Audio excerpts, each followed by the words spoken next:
왜 기도해도 응답이 없을까요? 왜 하나님은 침묵하실까요? 왜 내 기도는 천장을 넘지 못하는 것 같을까요? 왜 다른 사람들은 기적을 경험하는데 나는 아닐까요? 혹시 내가 뭔가 잘못한 걸까요? 아니면 하나님이 나를 사랑하지 않으시는 걸까요? 이런 질문들로 밤을 지새운 적 있으신가요? 새벽마다 무릎을 꿇지만 입이 열리지 않는 그런 시간들, 여러분도 경험하셨을 겁니다. 기도 제목은 산더미처럼 쌓여 있는데 어디서부터 어떻게 기도해야 할지 막막합니다. 할 말은 많은데 말이 되지 않습니다. 눈물은 나는데 기도는 나오지 않습니다. 그렇게 텅 빈 마음으로 일어설 때 정말 하나님이 계시긴 한 건지 의심이 듭니다. 세상은 이렇게 말합니다. 기도는 심리적 위안일 뿐이야. 과학적으로 증명된 게 없잖아. 응답이 없으면 포기해. 시간 낭비야. 너의 믿음이 부족해서 그래. 더 열심히 해봐. 기도보다는 행동이 필요해. 직접 해결하는 게 빨라. 세상의 논리는 명확합니다. 보이는 것만 믿고 증명되는 것만 신뢰하고 효과 없으면 버리라고 합니다. 하지만 하나님은 정반대로 말씀하십니다. 기도가 막혔을 때 그것은 포기의 신호가 아니라 돌파의 전조라고 말씀하십니다. 응답이 보이지 않을 때 하나님은 가장 가까이 계신다고 약속하십니다. 침묵 같은 그 시간이 사실은 하나님이 가장 강력하게 일하시는 순간이라고 선포하십니다. 믿음이 부족해서가 아니라 더 큰 믿음으로 나아가기 위한 과정이라고 위로하십니다. 그렇다면 우리는 어떻게 해야 할까요? 기도가 막혔을 때 무엇을 붙들어야 할까요? 오늘 제가 여러분께 전하고 싶은 것은 2000년 동안 수많은 성도들이 기도의 막힘 속에서 붙들었던 7가지 말씀입니다. 이 말씀들은 단순한 위로가 아닙니다. 하나님의 살아있는 약속이며 영적 돌파의 열쇠입니다. 이 7가지 말씀을 붙들고 매일 기도할 때 여러분의 기도 생활에 놀라운 변화가 일어날 것입니다. 지금부터 함께 그 비밀을 나누겠습니다. 첫 번째, 구하고 찾고 두드리는 기도의 능력. 마태복음 7장 7절에서 8절 말씀. 여러분, 기도가 막혔을 때 가장 먼저 떠오르는 생각이 뭔가요? 내가 뭘 잘못했나? 하나님이 내 기도를 듣지 않으시나? 이제 포기해야 하나? 이런 생각들이 밀려올 때가 있습니다. 기도의 문이 굳게 닫힌 것 같고 하늘이 노쇠처럼 막혀버린 것 같습니다. 그런데 예수님은 기도에 대해 이렇게 말씀하셨습니다. 구하라, 그리하면 너희에게 주실 것이요. 찾으라, 그리하면 찾아낼 것이요. 문을 두드리라, 그리하면 너희에게 열릴 것이니 구하는 이마다 받을 것이요. 찾는 이는 찾아낼 것이요. 두드리는 이에게는 열릴 것이니라. 마태복음 7장 7절에서 8절 말씀입니다. 이 말씀이 주는 가장 큰 위로가 무엇인지 아십니까? 구하는 이마다, 찾는 이는, 두드리는 이에게는 이라는 표현입니다. 예외가 없다는 뜻입니다. 자격이 필요 없다는 뜻입니다. 완벽한 믿음을 갖춰야만 응답받는 게 아니라 구하고 찾고 두드리는 그 행위 자체가 이미 하나님께 다 있다는 것입니다. 당시 예수님이 이 말씀을 하신 배경을 보면 더 깊은 의미를 알 수 있습니다. 산상수훈의 마지막 부분에서 예수님은 제자들에게 기도의 본질을 가르치고 계셨습니다. 율법주의자들은 기도를 의무와 형식으로 가르쳤습니다. 얼마나 길게, 얼마나 자주, 얼마나 정확하게 기도하느냐가 중요했습니다. 하지만 예수님은 전혀 다르게 말씀하셨습니다. 기도는 아버지와 자녀의 관계라고 하셨습니다. 구하고 찾고 두드리는 것은 아버지를 신뢰하는 자녀의 자연스러운 행동이라고 하셨습니다. 그렇다면 우리는 이 말씀을 어떻게 적용해야 할까요? 기도가 막혔을 때 더 복잡하게 기도할 필요가 없습니다. 더 길게 기도할 필요도 없습니다. 더 완벽한 단어를 찾을 필요도 없습니다. 그냥 구하세요. 찾으세요. 두드리세요. 하나님, 기도가 막혔습니다. 도와주세요. 이것만으로도 충분합니다. 주님, 응답이 보이지 않습니다. 제게 길을 보여주세요. 이것도 기도입니다. 아버지, 문이 닫혔습니다. 열어주세요. 이것이 바로 구하고 찾고 두드리는 기도입니다. 실제로 이런 일이 있었습니다. 경기도 수원에 사시는 김영애 집사님, 올해 63세이신 분입니다. 2년 전까지만 해도 김 집사님은 매일 새벽 5시에 일어나 1시간씩 기도하셨습니다. 30년 넘게 지켜온 습관이었습니다. 그런데 남편이 갑자기 사업에 실패하고 빚을 지게 되면서 모든 것이 무너졌습니다. 큰딸은 이혼 위기에 처했고 작은 아들은 취업을 못해 집에서 방황했습니다. 김 집사님은 매일 새벽 무릎을 꿇었지만 기도가 나오지 않았습니다. 할 말이 너무 많은데 정리가 되지 않았습니다. 어디서부터 기도해야 할지, 뭘 먼저 구해야 할지 막막했습니다. 그렇게 3개월을 방황하다가 어느 주일 설교 시간에 이 말씀을 들었습니다. 구하라, 찾으라, 두드리라. 그날 밤 김 집사님은 무릎을 꿇고 이렇게 기도했습니다. 하나님 아버지, 저 기도할 줄 모르겠습니다. 그냥 이렇게 앉아 있을게요. 제 마음 아시죠? 그게 전부였습니다. 긴 기도가 아니었습니다. 멋진 단어도 없었습니다. 그냥 솔직한 고백이었습니다. 그런데 신기하게도 그날부터 평안이 찾아왔습니다. 기도 제목이 하나씩 정리되기 시작했습니다. 2주 후 남편이 새로운 일자리를 찾았습니다. 한 달 후 큰딸 부부가 상담을 시작했습니다. 3개월 후 아들이 좋은 회사에 합격했습니다. 김 집사님은 지금도 매일 아침 이렇게 기도합니다. 하나님 아버지, 오늘도 구합니다. 오늘도 찾습니다. 오늘도 두드립니다. 이게 전부입니다. 하지만 이 단순한 기도가 김 집사님의 삶을 완전히 바꿔놓았습니다. 사랑하는 여러분, 지금 저와 함께 이렇게 기도해 보시겠습니까? 사랑하는 하나님 아버지, 오늘 제게 구하고 찾고 두드리는 용기를 주셔서 감사합니다. 저는 지금 주님께 구합니다. 주님께 찾습니다. 주님의 문을 두드립니다. 제 기도가 완벽하지 않아도, 제 믿음이 부족해도 주님은 제 기도를 들어주실 것을 믿습니다.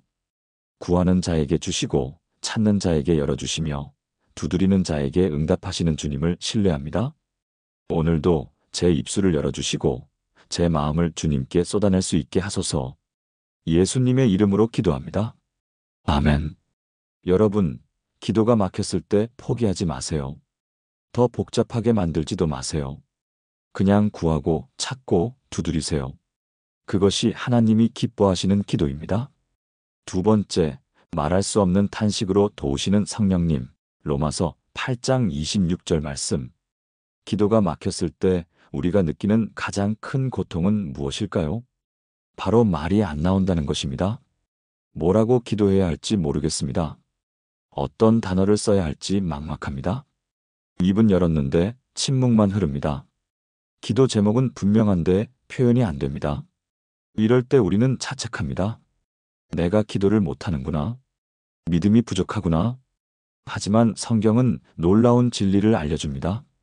이와 같이 성령도 우리의 연약함을 도우시나니 우리는 마땅히 기도할 바를 알지 못하나 오직 성령이 말할 수 없는 탄식으로 우리를 위하여 친히 간구하시느니라.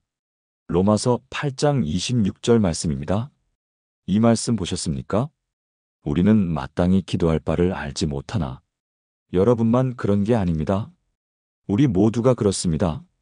사도 바울도 베드로도 모든 성도들이 그렇습니다. 기도할 바를 모르는 것은 연약함이 아니라 인간의 한계입니다. 그런데 여기서 끝이 아닙니다. 오직 성령이 말할 수 없는 탄식으로 우리를 위하여 친히 간구하시느니라. 성령님이 대신 기도해 주신다는 겁니다. 우리가 말할 수 없을 때 성령님이 말씀하십니다. 우리가 표현할 수 없을 때 성령님이 탄식으로 간구하십니다. 바울이 이 말씀을 쓸 당시 로마 교회는 극심한 핍박 가운데 있었습니다. 성도들은 매일 죽음의 위협 속에서 살았습니다. 가족을 잃고 재산을 빼앗기고 믿음을 포기하라는 압박을 받았습니다. 기도하고 싶어도 무슨 말을 해야 할지 몰랐습니다. 고통이 너무 깊어서 말이 되지 않았습니다. 그런 성도들에게 바울은 이 놀라운 진리를 알려준 것입니다. 여러분이 말할 수 없어도 성령님이 말씀하신다고. 여러분이 침묵할 때 성령님이 탄식으로 기도하신다고. 그렇다면 우리는 어떻게 이 말씀을 적용할 수 있을까요? 기도가 막혔을 때 억지로 말을 만들어내려 하지 마세요. 완벽한 문장을 찾으려 애쓰지 마세요. 그냥 하나님 앞에 앉으세요. 침묵해도 괜찮습니다. 탄식만 나와도 괜찮습니다. 아, 주님, 이것만으로도 충분합니다. 성령님이 그 침묵을, 그 탄식을 완벽한 기도로 하나님께 전달하십니다. 서울 강남에 사시는 박준호 집사님, 58세입니다. 대기업 임원으로 일하던 박 집사님은 작년에 갑자기 암 진단을 받았습니다. 3기였습니다. 수술과 항암 치료가 시작되었습니다. 몸은 망가지고 직장은 그만두게 되고 미래는 불확실해졌습니다. 박 집사님은 평생 새벽 기도를 빠뜨린 적이 없는 분이었습니다. 하지만 병원 침대에 누워서는 기도가 나오지 않았습니다. 할 말이 없었습니다. 살려주세요라는 말조차 나오지 않았습니다. 그렇게 3주를 침묵으로 보냈습니다. 어느 새벽 병실이 조용할 때 박 집사님은 그냥 침대에 앉아 있었습니다. 기도하려고도 하지 않았습니다. 그냥 있었습니다. 그런데 갑자기 눈물이 쏟아졌습니다. 말은 나오지 않았지만 눈물이 멈추지 않았습니다. 한참을 울다가 이렇게 중얼거렸습니다. 주님, 저 모르겠어요. 그게 전부였습니다. 하지만 그 순간 놀라운 평안이 찾아왔습니다. 아, 내가 말하지 않아도 성령님이 기도하고 계시구나. 그 깨달음이 왔습니다. 그날부터 박 집사님은 매일 새벽 조용히 앉아서 침묵으로 기도했습니다. 말은 없었지만 성령님이 일하고 계심을 믿었습니다. 6개월 후 재검사에서 암세포가 90% 줄어들었습니다. 의사도 놀랐습니다. 박 집사님은 지금도 간증합니다. 제가 기도한 게 아니라 성령님이 기도하셨습니다. 저는 그냥 거기 있었을 뿐입니다. 사랑하는 여러분, 지금 저와 함께 이렇게 기도해 보시겠습니까? 사랑하는 하나님 아버지, 제 안에 계신 성령님을 감사드립니다. 제가 말할 수 없을 때 성령님이 탄식으로 간구하심을 믿습니다. 제 침묵도 기도가 되고 제 눈물도 기도가 되며 제 탄식도 기도가 됨을 고백합니다. 오늘도 성령님께서 제 연약함을 도우시고 제가 알지 못하는 것을 대신 간구해 주소서. 완벽한 기도를 드리려는 부담에서 자유롭게 하시고 그냥 주님 앞에 있는 것만으로도 충분함을 깨닫게 하소서. 예수님의 이름으로 기도합니다. 아멘. 여러분, 말이 안 나올 때 낙심하지 마세요. 성령님이 여러분의 탄식을 들으시고 완벽한 기도로 바꿔주십니다. 세 번째, 마음을 쏟아놓는 기도의 자유. 시편 62편 8절 말씀. 여러분, 혹시 이런 경험 있으신가요? 기도하다가 갑자기 이런 말해도 되나? 하는 생각이 드는 순간 말입니다. 하나님께 이렇게 솔직하게 말해도 되나? 이런 감정을 표현해도 괜찮나? 불평처럼 들리면 어떡하지? 우리는 종종 기도할 때 자기 검열을 합니다. 하나님께 예의 바르게, 경건하게, 신앙적으로 말해야 한다고 생각합니다. 그래서 진짜 마음은 숨기고 포장된 기도만 드립니다. 하지만 시편은 우리에게 전혀 다른 기도를 가르쳐 줍니다. 백성들아 시시로 그를 의지하고 그의 앞에 너희 마음을 토하라. 하나님은 우리의 피난처시로다. 셀라. 시편 62편 8절 말씀입니다. 너희 마음을 토하라. 히브리어 원문을 보면 이 표현은 정말 강렬합니다. 샤팍이라는 단어인데 물을 쏟아붓듯이 쏟아내듯이 토해내라는 뜻입니다. 아무것도 숨기지 말고 여과하지 말고 있는 그대로 쏟아내라는 것입니다. 다윗이 이 시편을 쓸 때 그는 아들 압살롬의 반역으로 왕궁에서 쫓겨나 도망치고 있었습니다. 가장 사랑하는 아들이 자기를 죽이려 했습니다. 신하들은 배신했고 백성들은 등을 돌렸습니다. 다윗의 마음은 찢어질 듯 아팠을 것입니다. 그런데 다윗은 이 고통을 하나님께 그대로 쏟아냈습니다. 불평도 했고 원망도 했고 울분도 토했습니다. 하지만 하나님은 그런 다윗을 책망하지 않으셨습니다. 오히려 다윗을 내 마음에 합한 자라고 부르셨습니다. 왜일까요? 하나님은 포장된 기도보다 진실한 기도를 원하시기 때문입니다. 경건한 척하는 기도보다 솔직한 고백을 기뻐하시기 때문입니다. 그렇다면 우리는 어떻게 이 말씀을 적용할 수 있을까요? 기도할 때 솔직해지세요. 화가 나면 화가 납니다라고 말하세요. 억울하면 억울합니다라고 토하세요. 이해가 안 되면 이해가 안 됩니다라고 고백하세요. 하나님은 여러분의 진짜 마음을 듣고 싶어 하십니다. 부산에 사시는 이미선 권사님, 65세입니다. 이 권사님은 40년 동안 교회를 다니셨지만 항상 틀에 박힌 기도만 하셨습니다. 하나님 감사합니다. 은혜 주셔서 감사합니다. 축복해 주세요. 예수님 이름으로 기도합니다. 매일 똑같은 패턴이었습니다. 그런데 2년 전 큰아들이 사기를 당해 5억 원을 잃었습니다. 집까지 담보로 잡혀 있었습니다. 이 권사님은 너무나 억울하고 화가 났습니다. 하지만 기도 시간에는 여전히 감사합니다만 반복했습니다. 그렇게 6개월을 보내는 동안 이 권사님은 점점 기도가 싫어졌습니다. 교회 가기도 싫었습니다. 하나님이 멀게 느껴졌습니다. 어느 날 새벽 혼자 방에서 이 권사님은 폭발했습니다. 하나님, 저 정말 화나요. 왜 우리 아들한테 이런 일이 생긴 거예요? 우리가 뭘 잘못했어요? 40년 동안 교회 다녔는데 이게 뭐예요? 억울해요. 이해 안 돼요.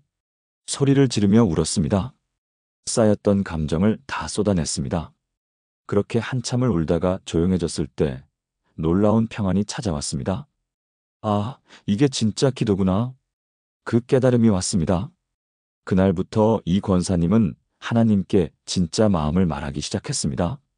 화날 땐 화난다고, 슬플 땐 슬프다고, 억울할 땐 억울하다고 솔직하게 기도했습니다. 그러자 신기하게도 기도가 살아났습니다. 하나님이 가까워졌습니다. 3개월 후 아들의 사건이 해결되기 시작했습니다. 사기꾼이 잡혔고 돈의 일부를 돌려받았습니다. 집 담보도 풀렸습니다. 이 권사님은 지금 간증합니다. 40년 동안 포장된 기도만 했는데 진짜 기도는 마음을 쏟아내는 거였어요. 하나님은 내 진짜 모습을 보고 싶어 하셨어요. 사랑하는 여러분, 지금 저와 함께 이렇게 기도해 보시겠습니까? 사랑하는 하나님 아버지, 제 마음을 주님 앞에 쏟아놓을 수 있게 하심을 감사합니다. 저는 더 이상 포장하지 않고 꾸미지 않고 있는 그대로 주님께 나아갑니다. 제 화도, 제 슬픔도, 제 억울함도, 제 의심도 모두 주님께 쏟아냅니다. 주님은 제 진짜 모습을 아시고 제 진짜 마음을 들으시며 제 진짜 고통을 이해하시는 분이심을 믿습니다. 오늘도 주님 앞에서 솔직한 자가 되게 하시고 진실한 기도를 드릴 수 있게 하소서. 예수님의 이름으로 기도합니다. 아멘. 여러분, 하나님께 솔직해지세요. 그것이 하나님이 기뻐하시는 기도입니다. 네 번째, 의인의 간구는 역사하는 힘이 큽니다. 야고보서 5장 16절 말씀. 기도가 막혔을 때 우리가 자주 하는 또 다른 생각이 있습니다. 내가 의롭지 못해서 기도가 안 되는구나. 내 믿음이 부족해서 응답이 없는구나. 나 같은 죄인의 기도를 하나님이 들으실까? 이런 자책 속에서 우리는 기도를 포기하게 됩니다. 하지만 성경은 놀라운 진리를 알려줍니다. 그러므로 너희 죄를 서로 고백하며 병이 낫기를 위하여 서로 기도하라. 의인의 간구는 역사하는 힘이 크니라. 야고보서 5장 16절 말씀입니다. 의인의 간구는 역사하는 힘이 크니라. 여기서 의인이 누구일까요?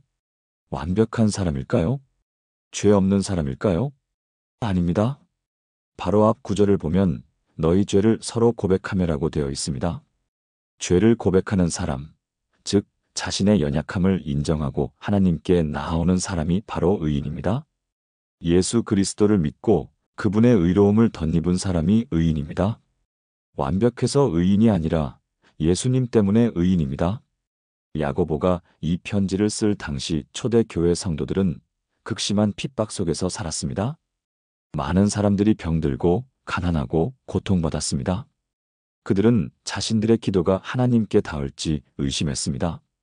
우리가 뭔데 하나님께 기도해? 우리의 기도가 무슨 힘이 있어? 그런 성도들에게 야고보는 선포했습니다. 너희는 의인이다. 예수님의 피로 의롭게 된 너희의 기도는 역사하는 힘이 크다. 그렇다면 우리는 어떻게 이 말씀을 적용할 수 있을까요? 자신의 부족함을 이유로 기도를 멈추지 마세요. 여러분은 이미 예수님의 의로움을 덧입은 의인입니다. 여러분의 기도는 역사하는 힘이 있습니다. 완벽해서가 아니라 예수님 때문입니다. 대구에 사시는 최영수 집사님, 61세입니다. 최 집사님은 젊은 시절 사업 실패 후 술에 빠져 10년을 방황했습니다. 가정도 파탄났고 교회도 떠났습니다. 50세가 되어서야 교회로 돌아왔지만 최 집사님은 항상 자신을 정죄했습니다. 나 같은 사람이 무슨 기도를 해? 내 과거를 생각하면 하나님 앞에 설 자격도 없어. 그래서 교회는 나가지만 기도는 하지 않았습니다. 기도 시간에도 그냥 묵묵히 앉아만 있었습니다. 그런데 작년에 딸이 갑자기 심각한 사고를 당했습니다. 중환자실에 입원했습니다. 최 집사님은 병원 복도에서 무릎을 꿇었습니다. 하나님, 저는 자격 없는 사람입니다. 과거에 정말 많은 죄를 지었습니다. 하지만 제 딸만은 살려주세요. 제발. 목 놓아 울며 기도했습니다. 그날 밤 목사님이 병원에 오셨습니다. 최 집사님의 기도를 들으시고 이렇게 말씀하셨습니다. 최 집사님, 예수님의 보혈이 집사님의 모든 과거를 덮었습니다. 집사님은 이미 의인입니다. 담대히 기도하세요. 그 말씀이 최 집사님의 마음에 깊이 박혔습니다. 내가 의인이라고? 예수님 때문에 내가 의인이라고? 그날부터 최 집사님은 달라졌습니다. 더 이상 자신을 정죄하지 않았습니다. 예수님의 피로 의롭게 된 저의 기도를 들어주소서라고 담대히 기도하기 시작했습니다. 3일 후 딸의 의식이 돌아왔습니다. 2주 후 중환자실에서 일반 병실로 옮겼습니다. 한 달 후 딸은 건강하게 퇴원했습니다. 의사는 기적이라고 말했습니다. 최 집사님은 지금 교회에서 가장 열심히 기도하는 분 중 하나입니다. 새벽 기도도 빠지지 않으시고 중보 기도팀에서도 섬기십니다. 최 집사님은 자주 간증합니다. 제가 의로워서가 아니라 예수님이 의로우시기 때문에 제 기도에 능력이 있습니다. 이걸 깨달은 후 제 기도 생활이 완전히 달라졌습니다. 사랑하는 여러분, 지금 저와 함께 이렇게 기도해 보시겠습니까? 사랑하는 하나님 아버지, 예수 그리스도의 보혈로 저를 의롭게 하신 은혜를 감사드립니다. 저는 완벽하지 않지만 예수님 때문에 의인입니다. 제 과거의 죄가 아무리 크고 많아도 예수님의 피가 모두 덮었음을 믿습니다. 오늘 저는 의인으로서 담대히 주님 앞에 나아갑니다. 제 간구가 역사하는 힘이 큼을 선포합니다. 더 이상 자신을 정죄하지 않고 예수님의 의를 의지하여 담대히 기도하게 하소서. 예수님의 이름으로 기도합니다. 아멘. 여러분은 이미 의인입니다. 예수님 때문에 담대히 기도할 수 있습니다. 5번째, 그의 뜻대로 구하면 들으십니다. 요한일서 5장 14절에서 15절 말씀. 기도가 막혔을 때 우리가 겪는 또 다른 어려움은 내가 잘못 구하고 있는 건 아닐까 하는 두려움입니다. 내가 원하는 게 하나님의 뜻이 아니면 어떡하지? 혹시 내가 이기적으로 기도하는 건 아닐까? 하나님의 뜻을 어떻게 알 수 있지? 이런 고민들이 우리의 기도를 막습니다. 하지만 성경은 명확한 답을 줍니다. 그를 향하여 우리가 가진 바 담대함이 이것이니 그의 뜻대로 무엇을 구하면 들으심이라. 우리가 무엇을 구하든지 들으시는 줄을 안즉 우리가 그에게 구한 그것을 얻은 줄을 또한 아느니라. 요한일서 5장 14절에서 15절 말씀입니다. 이 말씀의 핵심은 무엇일까요? 그의 뜻대로 무엇을 구하면 들으심이라. 여기서 중요한 것은 들으심입니다. 하나님은 우리의 기도를 들으십니다. 거부하시는 게 아니라 들으십니다. 그리고 15절을 보면 더 놀랍습니다. 들으시는 줄을 안즉 구한 그것을 얻은 줄을 또한 아느니라. 들으셨다면 이미 응답하신 것입니다. 보이지 않아도 느껴지지 않아도 이미 응답은 시작되었습니다. 요한이 이 편지를 쓸 당시 많은 이단들이 하나님의 뜻을 알아야 기도할 수 있다고 가르쳤습니다. 그래서 성도들은 혼란스러워했습니다. 내가 하나님의 뜻을 어떻게 알아? 내 기도가 하나님의 뜻에 맞는지 어떻게 확신해? 요한은 이런 성도들에게 이렇게 가르쳤습니다. 하나님의 뜻을 완벽히 알고 기도하는 게 아니라 기도하면서 하나님의 뜻을 발견하게 된다고. 중요한 것은 먼저 기도하는 것이고 하나님이 그 기도를 들으시고 인도하신다고. 그렇다면 우리는 어떻게 이 말씀을 적용할 수 있을까요? 하나님의 뜻을 확신할 때까지 기다리지 마세요. 일단 기도하세요. 솔직하게 여러분의 필요를 아뢰세요. 하나님은 그 기도를 들으시고 그분의 뜻대로 인도하실 것입니다. 인천에 사시는 강민지 집사님 59세입니다. 강 집사님에게는 29세 된 아들이 있는데 10년째 취업을 못하고 방황하고 있었습니다. 강 집사님은 매일 아들이 취업하게 해주세요라고 기도했습니다. 하지만 10년이 지나도 아무 일도 일어나지 않았습니다. 강 집사님은 점점 회의에 빠졌습니다. 내 기도가 하나님의 뜻이 아닌가 봐. 하나님은 내 아들의 취업을 원하지 않으시나 봐. 그래서 기도를 멈췄습니다. 3개월 후 목사님과 상담 시간에 이 말씀을 들었습니다. 집사님, 일단 기도하세요. 하나님이 들으시고 인도하실 겁니다. 강 집사님은 다시 기도하기 시작했습니다. 하지만 이번에는 조금 달랐습니다. 하나님, 제 아들이 취업하기를 원합니다. 하지만 주님의 뜻이 있으시다면 그것을 보여주세요. 제가 주님의 뜻을 따르겠습니다. 이렇게 기도하기 시작했습니다.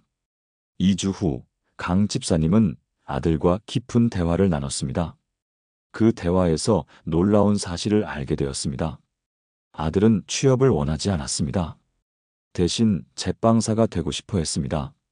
하지만 엄마가 실망할까봐 말하지 못하고 있었던 것입니다. 강 집사님은 충격을 받았습니다. 10년 동안 하나님께 잘못 기도하고 있었던 것입니다. 그날부터 강 집사님은 기도 제목을 바꿨습니다. 하나님, 제 아들이 제빵사가 되는 게 주님의 뜻이라면 그 길을 열어주세요. 6개월 후 아들은 유명한 제과점에서 견습생으로 일하기 시작했습니다. 1년 후 정식 제빵사가 되었습니다. 지금은 작은 빵집을 운영하며 행복하게 살고 있습니다. 강 집사님은 간증합니다. 제가 원하는 것만 기도했을 때는 응답이 없었어요. 하지만 주님의 뜻을 보여달라고 기도했을 때 하나님이 길을 열어주셨어요. 하나님의 뜻은 제 생각보다 훨씬 좋았어요.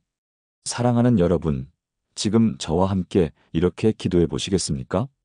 사랑하는 하나님 아버지, 제가 구하는 것을 들으시는 주님을 감사합니다.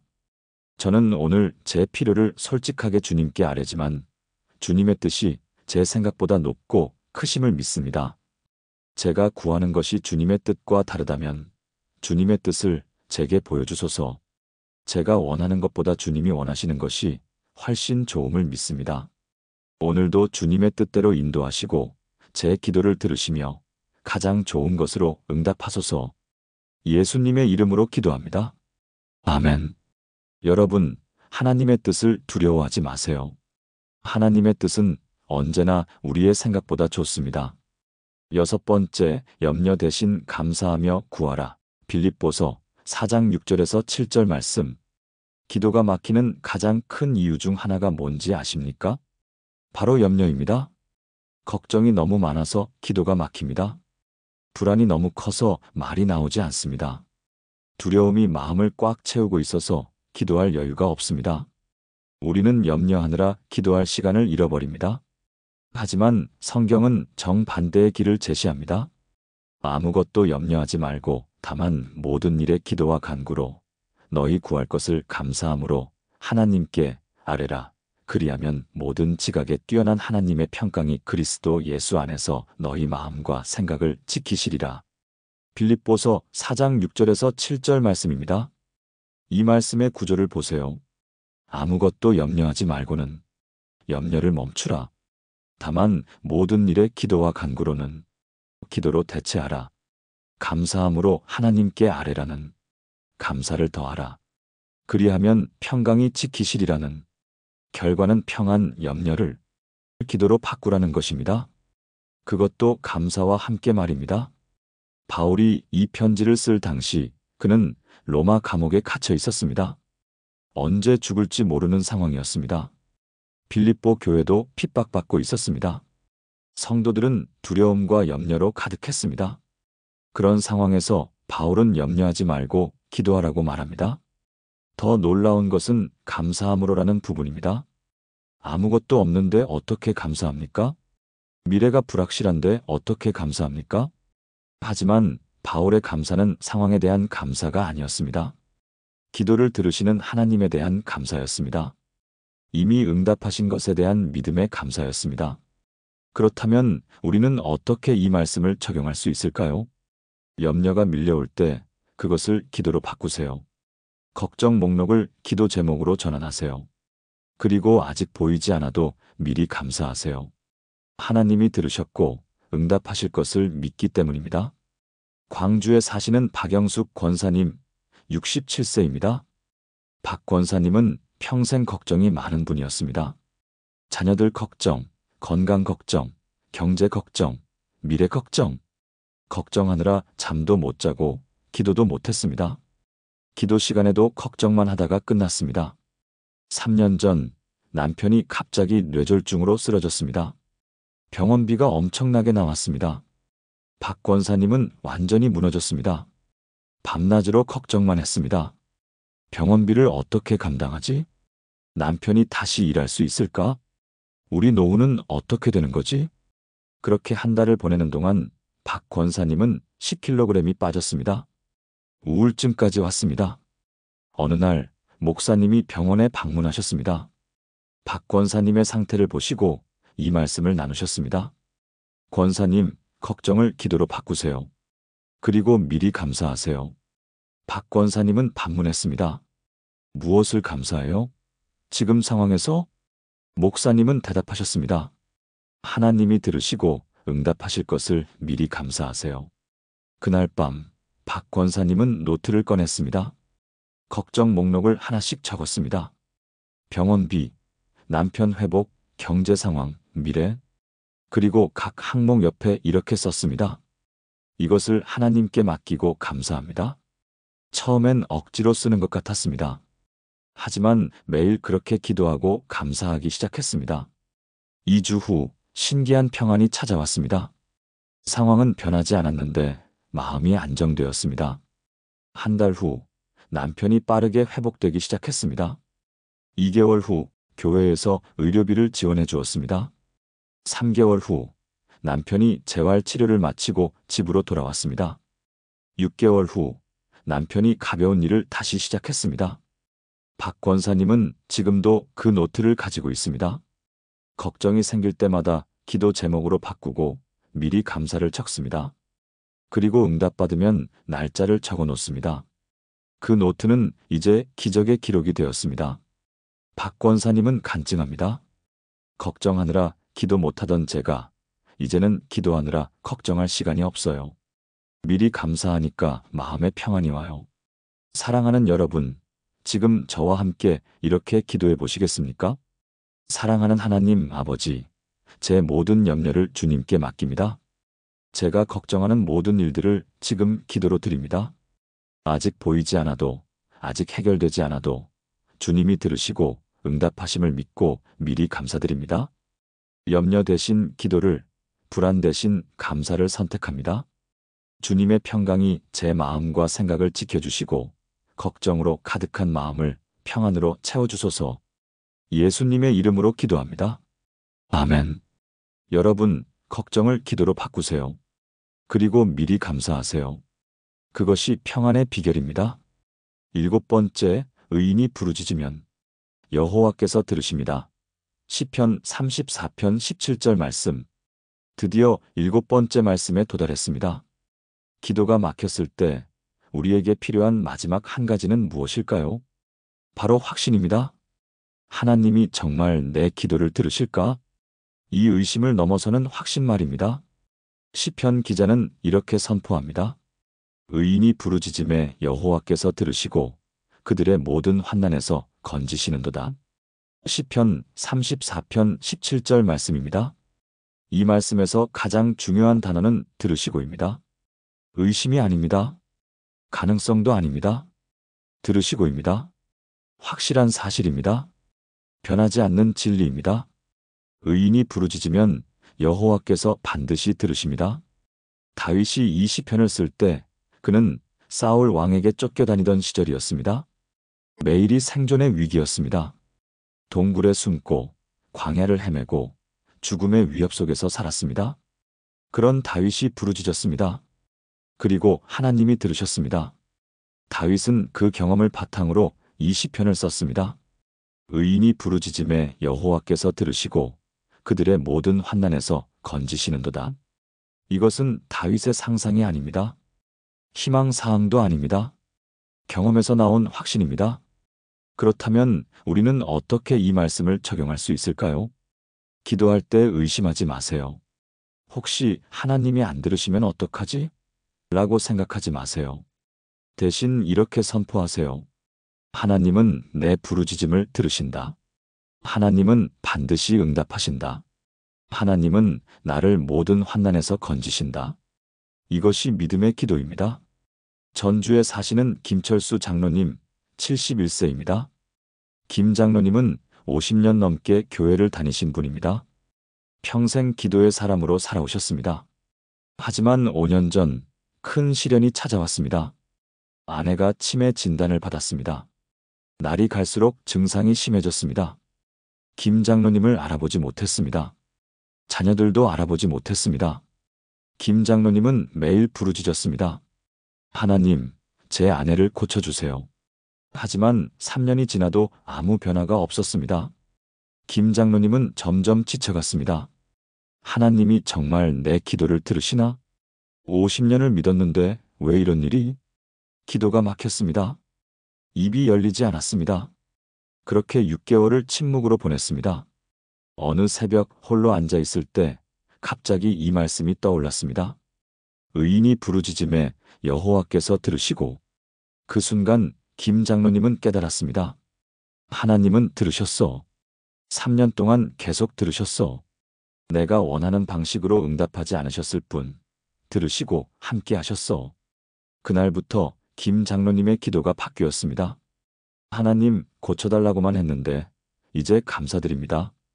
제 부르짖음을 들으시고 매일 함께 하시는 주님을 신뢰합니다. 놀랍게도 그날부터 변화가 시작되었습니다. 아내의 증상이 조금씩 호전되기 시작한 게 아니라 김 장로님의 마음이 변했습니다. 평안이 찾아왔습니다. 감사가 생겼습니다. 아내를 돌보는 일이 더 이상 짐이 아니라 사랑의 표현이 되었습니다. 1년 후 기적이 일어났습니다. 아내가 갑자기 김 장로님의 이름을 불렀습니다. 여보. 의사도 놀랐습니다. 치매가 이렇게 호전되는 경우는 거의 없다고 했습니다. 지금 김 장로님의 아내는 완전히 회복되지는 않았지만 가족들을 알아보고 간단한 대화도 할 수 있게 되었습니다. 김 장로님은 간증합니다. 하나님은 제 부르짖음을 3년 내내 들으셨어요. 제가 원하는 타이밍은 아니었지만 하나님의 타이밍에 응답하셨어요. 이제 저는 압니다. 하나님은 반드시 들으신다는 것을. 사랑하는 여러분, 지금 저와 함께 이렇게 기도해 보시겠습니까? 사랑하는 하나님 아버지, 제 부르짖음을 들으시는 주님을 찬양합니다. 저는 예수 그리스도의 피로 의롭게 된 의인입니다. 제가 부르짖을 때 주님은 반드시 들으십니다. 제가 기도할 때 주님은 반드시 응답하십니다. 제가 환난 중에 있을 때 주님은 반드시 건지십니다. 이것은 제 희망 사항이 아니라 확실한 진리입니다. 오늘도 주님이 제 기도를 들으심을 의심하지 않고 확신 가운데 기도하게 하소서. 예수님의 이름으로 기도합니다. 아멘. 여러분, 하나님은 반드시 여러분의 기도를 들으십니다. 이것을 의심하지 마세요. 지금까지 나눈 7가지 말씀을 하나의 기도로 드리겠습니다. 사랑하는 성도님들, 함께 기도하시겠습니까? 전능하신 하나님 아버지, 오늘 이 시간 주신 7가지 말씀을 감사드립니다. 구하고 찾고 두드리는 기도의 능력을 가르쳐 주시고 말할 수 없을 때 성령님이 탄식으로 도우심을 알게 하시며 마음을 쏟아놓는 기도의 자유를 허락하시고 의인의 간구가 역사하는 힘의 큼을 확신하게 하시며 주님의 뜻대로 구할 때 들으심을 약속하시고 염려 대신 감사로 기도하는 비결을 주시며 부르짖을 때 반드시 들으신다는 확신을 주신 하나님을 찬양합니다. 저는 고백합니다. 제가 기도가 막혔을 때 포기하지 않고 구하고 찾고 두드립니다. 제가 말할 수 없을 때 성령님이 대신 간구하심을 믿습니다. 제 진짜 마음을 주님 앞에 쏟아놓으며 솔직하게 기도합니다. 예수 그리스도의 피로 의롭게 된 의인으로서 담대히 나아갑니다. 제가 구하는 것이 주님의 뜻과 다르다면 주님의 뜻을 보여달라고 구합니다. 제 모든 염려를 기도로 바꾸고 미리 감사드립니다. 제 부르짖음을 주님이 반드시 들으심을 확신합니다.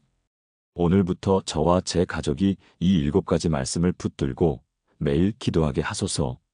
기도가 막혔을 때 이 말씀들이 저를 다시 일으켜 세우게 하소서. 응답이 보이지 않을 때 이 약속들이 제 믿음을 지켜주게 하소서. 제 기도 생활이 날마다 새로워지고 더욱 깊어지며 주님과 더 가까워지게 하소서. 이 말씀들을 통해 기도의 막힘에서 기도의 능력으로, 기도의 의심에서 기도의 확신으로 나아가게 하소서. 모든 영광을 살아계신 예수 그리스도께 돌립니다. 예수님의 이름으로 기도합니다. 아멘. 사랑하는 성도님들, 지금까지 기도가 막혔을 때 붙들어야 할 7가지 말씀을 함께 나눴습니다. 첫째, 구하고 찾고 두드리는 기도의 능력입니다. 완벽하지 않아도 괜찮습니다. 그냥 구하고 찾고 두드리세요. 둘째, 말할 수 없을 때 성령님이 도우신다는 약속입니다. 침묵해도 괜찮습니다. 성령님이 탄식으로 대신 기도하십니다. 셋째, 마음을 쏟아놓는 기도의 자유입니다. 포장하지 마세요. 하나님은 여러분의 진짜 마음을 듣고 싶어 하십니다. 넷째, 의인의 간구는 역사하는 힘이 크다는 진리입니다. 여러분은 예수님의 피로 의롭게 된 의인입니다. 담대히 기도하세요. 다섯째, 하나님의 뜻대로 구하면 들으신다는 확신입니다. 하나님의 뜻은 언제나 우리 생각보다 좋습니다. 여섯째, 염려 대신 감사하며 기도하는 비결입니다. 걱정을 기도로 바꾸고 미리 감사하세요. 일곱째, 부르짖으면 반드시 들으신다는 약속입니다. 하나님은 여러분의 기도를 반드시 들으십니다. 이 7가지 말씀을 오늘부터 붙들고 매일 기도해 보세요. 기도가 막혔을 때 이 말씀들을 하나씩 읽으면서 기도하세요. 어느새 여러분의 입에서 기도가 터져 나올 것입니다. 하나님은 응답하십니다. 지금도 여기서도 여러분에게도 말입니다. 이 영상이 은혜가 되셨다면 좋아요 버튼을 눌러주시고 같은 고민을 하는 분들을 위해 공유 부탁드립니다. 그리고 댓글란에 아멘이라고 남겨주시면 제가 여러분 모두를 위해 기도하겠습니다. 구독과 알림 설정도 해주시면 매일 여러분의 신앙에 힘이 되는 말씀을 전해드리겠습니다. 하나님의 은혜와 평강이 여러분과 여러분의 가정에 항상 함께 하시기를 축복합니다. 기도가 막혔던 모든 분들의 입술이 다시 열리고 하늘의 문이 활짝 열리기를 예수님의 이름으로 축원합니다.